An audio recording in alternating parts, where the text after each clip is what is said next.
अल्हम्दुलिल्लाहि रब्बिल आलमीन। अल्हम्दुलिल्लाहि रब्बिल आलमीन। वल आक़िबतु लिल मुत्तक़ीन।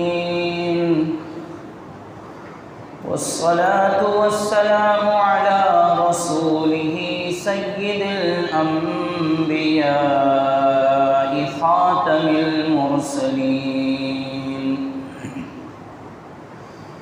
व अला आलिहि व अस्हाबिहि अजमईन। अम्मा बअदु फ़अऊज़ु बिल्लाहि मिनश शैतानिर रजीम। बिस्मिल्लाहिर्रहमानिर्रहीम। वला तमनुन तस्तक्सिर। वक़ाल अलैहिस्सलातु वस्सलाम तहादौ तहाब्बू फ़इन्नल हदियता तुज़हिबु वहरस्सद्र औ कमा क़ाल अलैहिस्सलातु वस्सलाम। सदक़ल्लाहु मौलानल अज़ीम व सदक़ रसूलुहुन नबियुल करीम व नहनु अला ज़ालिक लमिनश शाहिदीन वश्शाकिरीन वल्हम्दुलिल्लाहि रब्बिल आलमीन।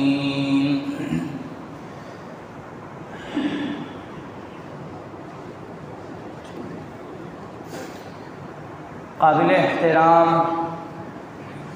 मेरे बुज़ुर्गों, दोस्तों और मेरे अज़ीज़ साथियों, अल्लाह तबारक व तआला की तौफ़ीक़ से, अल्लाह तबारक व तआला के फ़ज़्ल व करम से हर हफ्ते ये तौफ़ीक़ हो रही है कि दीन की कामयाब करने वाली अहम बातें बयान की जा रही हैं, जिसमें मेरा भी फ़ायदा है, आप सबका भी फ़ायदा है। इसलिए जब भी कोई अल्लाह का हुक्म और नबी की तालीम सुने तो अमल की नीयत से सुने और उस पर अमल करते जाएं, ताकि उसके फ़वाइद से मुस्तफ़ीज़ होते जाएं, उसके फ़वाइद हासिल करते जाएं। अल्लाह तबारक व तआला हम सब को तौफ़ीक़ अता फ़रमाएँ, अपनी ज़ात पर और अपनी तालीमात की कामयाब करने वाली बातों पर यकीन नसीब फ़रमाएँ और उन तमाम तालीमात को, अहकाम को अपनी ज़िंदगी में 100% लाने की अल्लाह हम सब को तौफ़ीक़ अता फ़रमाए। अल्हम्दुलिल्लाह हम एक ऐसे मुहतरम महीने में दाखिल हो चुके हैं जिसका ज़िक्र अल्लाह ताला ने कुरान पाक में भी फ़रमाया है और फ़रमाया कि 4 महीने अल्लाह के नज़दीक निहायत काबिल एहतराम हैं, यानी अल्लाह के यहाँ भी उनकी एक इज़्ज़त है, एक रिस्पेक्ट है। उन 4 महीनों में से एक महीना रजब का महीना है जो खुशनसीबी से हम सबको हासिल हो गया है, जिसके चंद दिन गुज़र भी गए हैं। और रजब के महीने के शुरू में नबी अकरम अलैहिस्सलातु वस्सलाम की तालीम ये है कि आप एक दुआ पढ़ा करते थे और सहाबा को भी पढ़ाया करते थे, सिखाया करते थे।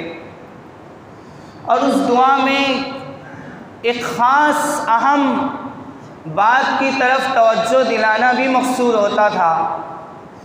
उस दुआ को मैं भी पढ़ता हूँ, आप भी पढ़ लीजिए, जिससे समझ में आ जाएगा कि उस दुआ के अंदर किस चीज़ की अहमियत है और किस चीज़ की अहमियत दिलाना हम सबको अल्लाह के नबी चाह रहे हैं।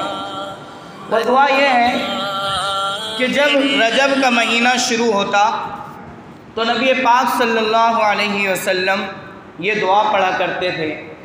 चाँद देखकर भी दुआ पढ़ी जा सकती है और हकीकतन दुआ है भी उसी वक्त के लिए कि जब चाँद पर नज़र पड़े, रजब के चाँद पर चाँद देखने के बाद फ़ौरन ये दुआ पढ़ी जाए। लेकिन अगर कोई ना पढ़ सके तो रजब के महीने में कभी भी पढ़ सकता है। वो दुआ क्या है? अल्लाहुम्मा, साथ में पढ़ लीजिए, अल्लाहुम्मा बारिक लना फ़ी रजबा व शाबान व बल्लिगना रमज़ान।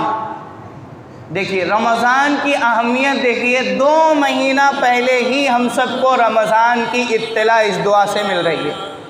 और रमज़ान कितना अहम है, 2 महीना पहले से ही उसके हुसूल की दुआ की करवाई जा रही है।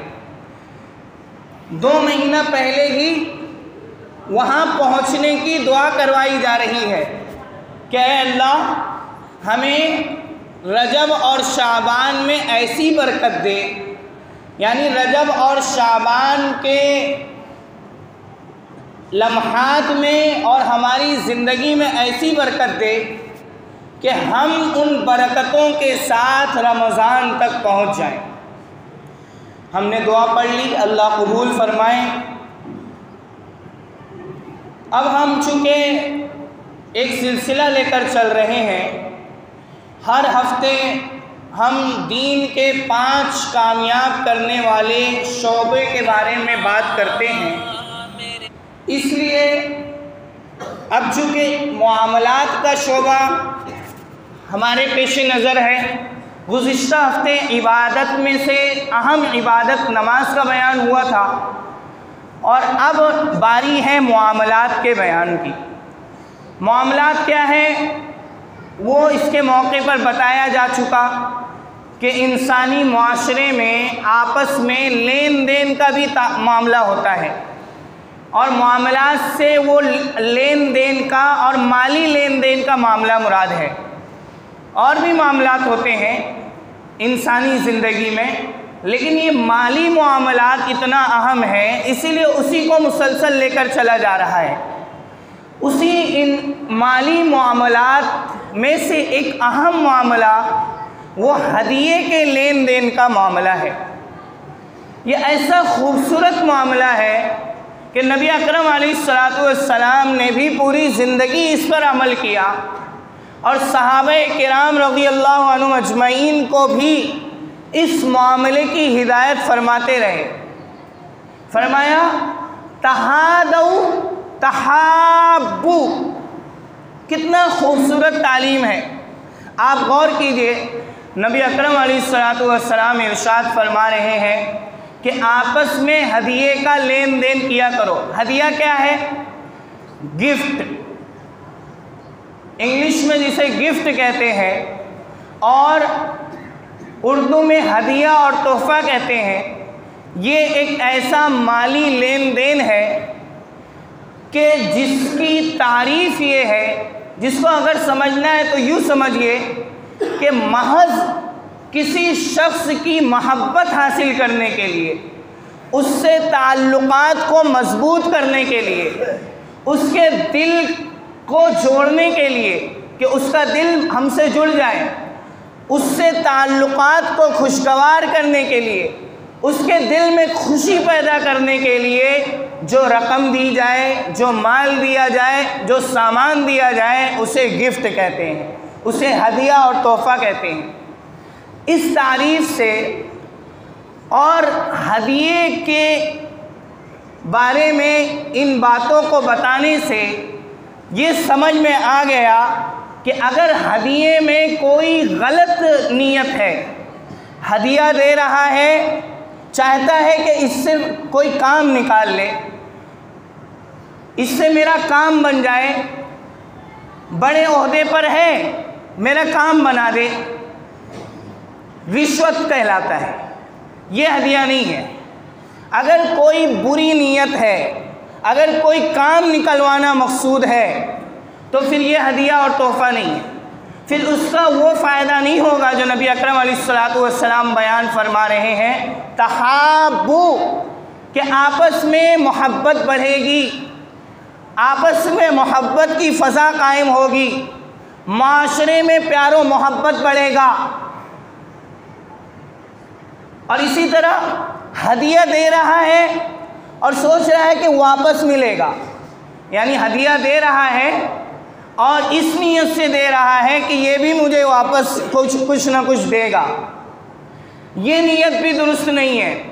इसीलिए शादी ब्याह में जो हदिये दिए जाते हैं, जो चौपड़ी लेकर बैठा जाता है और आने वाले उसमें नाम लिखाते हैं, तो ये हदिया नहीं, ये हदिया नहीं। क्यों?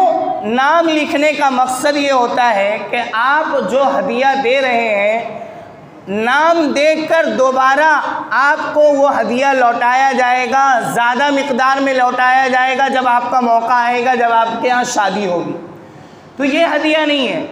यहाँ पर मकसद क्या है कि वापस मिले। और नबी अकरम अलैहिस्सलातु वस्सलाम का एक फ़रमान है कि हदिये में अगर आप वापसी का मुतालबा करें और वापसी की नीयत करें कि मैं दे रहा हूँ तो मुझे भी वो वापस देगा, कुछ न कुछ देगा, तो ये ऐसा है जैसा कि कोई कुत्ता कै करे और फिर उसे चाट ले। कोई कुत्ता कै करे और फिर उसे चाट ले, ये उसी के बराबर है। यानी ये मामला कि किसी को हदिया दे और उससे वापसी की उम्मीद रखे। जैसा कि शादी ब्याह के मौके पर ये बहुत रिवाज है कि लोग देते हैं और उसके बाद फिर अपने यहाँ जब शादी पड़ती है तो फिर उम्मीद लगाए बैठते हैं कि लोग हमें भी देंगे। तो ये हदिया नहीं, ये तोहफ़ा नहीं, ये न्योता और इसी तरह शादी ब्याह में देने वाले सामान और लोगों से उम्मीद रखी जाने वाली रकम, ये हदिये में दाखिल नहीं। इससे ये बात समझ में आ गई कि हदिया महज अल्लाह की रज़ा के लिए, क्योंकि हर अमल में, हर अल्लाह के हुक्म में अल्लाह की रज़ा सबसे पहले नंबर की चीज़ है। यानी हम कोई भी काम करें उसमें हमारी सबसे पहली नीयत हो कि अल्लाह खुश हो जाए, अल्लाह खुश हो जाए, और कोई गर्ज़े फासिद ना हो, या ऐसी उसके साथ ऐसी नीयत जुड़ी हुई हो जिस नीयत की शरीयत ने इजाज़त दी है।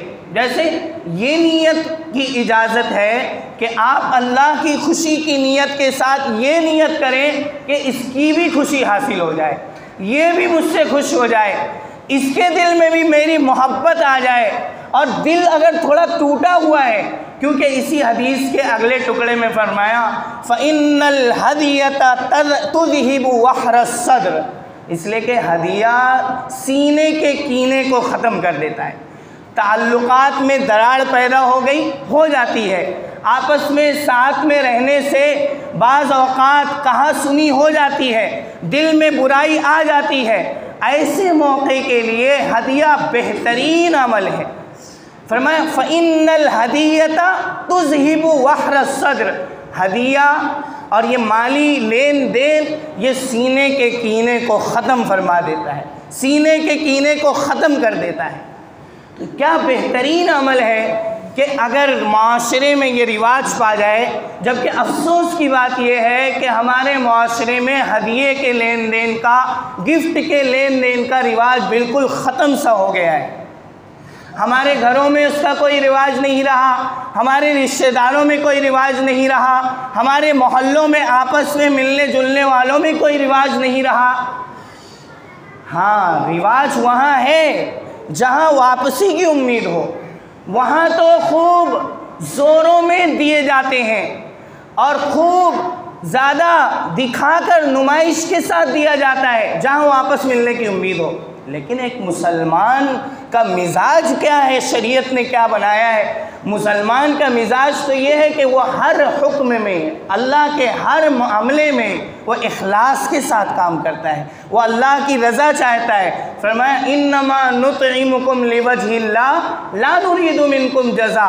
हम ये जो दे रहे हैं ना, हमें ये वापस नहीं चाहिए, ना हमें इसका कोई बदला चाहिए। हम तो अल्लाह की खुशी के लिए दे रहे हैं कि अल्लाह खुश हो जाए, अल्लाह राज़ी हो जाए। हाँ, अगर आपके दिल में भी हमारी मोहब्बत पैदा हो जाए तो सोने पे सुहागा, ला नुरीदु मिनकुम जज़ा, बदला नहीं चाहिए। वला शुकुरा, शुक्रिया का अल्फाज भी नहीं चाहिए कि आप हमें थैंक यू कहें, शुक्रिया अदा करें।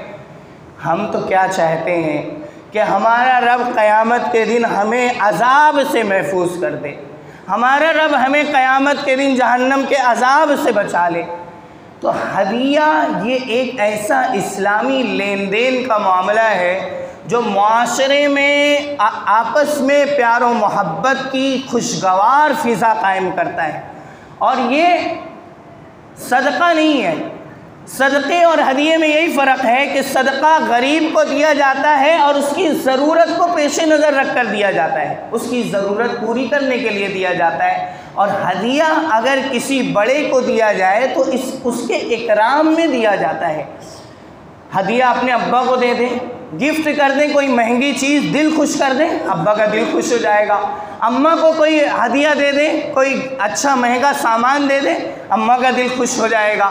तो दिल खुश करने के लिए ये हदिये की रकम या हदिये का कोई गिफ्ट का कोई सामान दिया जाता है, तो ये दिलों में मोहब्बत पैदा करता है, दिलों को जोड़ता है, दिलों के ताल्लुकात को खुशगवार बनाता है। तो बड़े को अगर जो हदिया दिया जाए वो उसका इकराम है, उसका एज़ाज़ है, और उसको मोहब्बत देना है और उसकी मोहब्बत हासिल करना है। बराबर को दिया जाए तो उससे दोस्ती को बढ़ाना है, दोस्ती मजबूत करना है। अगर किसी छोटे बच्चे को हदिया दिया जाए तो शफ़क़त पैदा करना मकसूद है। और अगर किसी अमीर को हदिया दिया जाए, क्योंकि हदिया ये अमीर को भी दिया जा सकता है, मालदार दोस्त को भी दिया जा सकता है। तो अगर किसी अमीर को हदिया दिया जाए, मालदार को हदिया दिया जाए, उसकी मोहब्बत हासिल करना हो, उसको दीन से करीब करना हो, तो ये हदिया है। किसी गरीब को भी दिया जा सकता है हदिया। तो हदिया अमीर को भी दिया जा सकता है, गरीब को भी दिया जा सकता है। अपने घर में अपने माँ बाप को दें, भाई बहन को दें, अपने रिश्तेदारों को दें। उसके बाद बाहर निकल कर ये जो अपने घर के लोग हैं, अपने करीबी लोग हैं, ये सबसे पहले हैं। जैसे सदका देने में सबसे पहले अपने घर वालों से शुरुआत हो, इसी तरह हदिया देने में भी अपने घर वालों से शुरुआत होनी चाहिए। सबसे पहले अपने घर में देखना चाहिए और हदिया देने में अक़ल का एहतमाम हो, अक़ल इस्तेमाल किया जाए कि अगर फ़लाँ चीज़ फ़लाँ को दे दी जाए तो उसका काम भी आसान हो जाएगा। किसी को गाड़ी आपने दे दी, पैदल चलता है, परेशान है रहता है, दूर से आता है, आपने उसे गाड़ी दे दी इंतज़ाम करके। आपने अपने अब्बा के लिए गाड़ी का इंतज़ाम कर दिया, कोई पैदल चलता है, आपने उसके लिए साइकिल का इंतज़ाम कर दिया। ये है हदिये का को अक़ल के साथ देना, अक़ल का इस्तेमाल करना कि कैसे उसकी खुशी हासिल होगी। छोटी सी छोटी चीज़ भी दी जा सकती है, ज़रूरत की चीज़ भी दी जा सकती है कि इसके लिए कौन सी चीज़ ज़रूरत की है। जिसको जो चीज़ ज़रूरत हो, अगर अक़ल का इस्तेमाल किया जाए कि फ़लाँ को फ़लाँ चीज़ की ज़रूरत हो और मुनासिब वक्त में वो चीज़ उसको दे दी जाए, तो दोनों बात हासिल हो जाएगी कि आपने उसकी ज़रूरत भी पूरी कर दी और साथ में आपने हदिया देकर उसके दिल को भी खुश कर दिया। तो ये सदक़े से भी बढ़ जाएगा, इसका सवाब सदक़े से भी बढ़ जाएगा। हदिया और तोहफ़े का सवाब सदक़े से भी कई गुना बढ़ जाएगा। अल्लाह ताला हम सबको तौफ़ीक़ अता फ़रमाए कि हम हदिये के लेन देन का रिवाज पैदा करें, ताकि हमारे माशरे में एक मोहब्बत की फ़िज़ा कायम हो, एक खुशगवार फ़िज़ा कायम हो। अल्लाह ताला मुझे भी तौफ़ीक़ अता फ़रमाए, आप सबको भी तौफ़ीक़ अता फ़रमाए। व आखिरु दावाना अनिल हम्दुलिल्लाहि रब्बिल आलमीन।